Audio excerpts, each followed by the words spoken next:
This has got the Fix-It Guide. Today we're using a Somat dishwasher cleaner. And this is something you can use about every 6 months to maybe every year. It's actually a German product, and the directions are here on the back, but I believe it's all in German, so I'll just go over quickly how this is used. So if you getting a bad smell in your dishwasher, it could be that down inside, as the water circulates, some of it gets stuck in there, the dirty water, and it can start to create a smell. So this can help get in the way of that. This is mainly just citric acid, so it ends up killing all the bacteria. So you peel off this thing,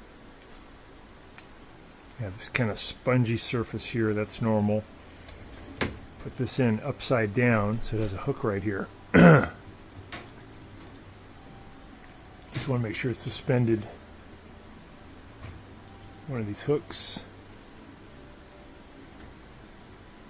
There we go. Just close your dishwasher. This is up on the second rack. And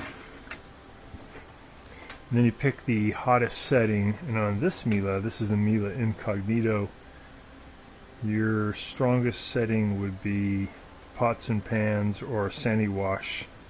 And on some of the other ones like Bosch, it'd be the Sanitize Wash. So we're going to use program 2. And then we'll close it, and it'll help to get rid of all that bacteria and the bad smell that builds up. So again, something you could do about every 6 to 12 months, and can really help to get rid of the bad smell. Thanks so much for watching our video, and please subscribe when you get a chance. Thank you.